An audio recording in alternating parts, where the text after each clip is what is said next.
Hello everyone, welcome back to my channel, and this is another hair commentary. And this hair commentary is actually me showing you hair by Slim trying to do this bridal hair with this synthetic ribbon right here. That ribbon has been fixed on this particular client's head.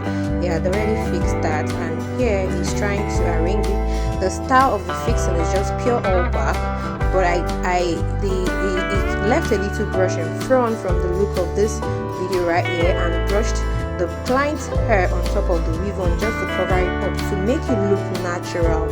I want you to keep watching, enjoy, learn, and give it a try if you can.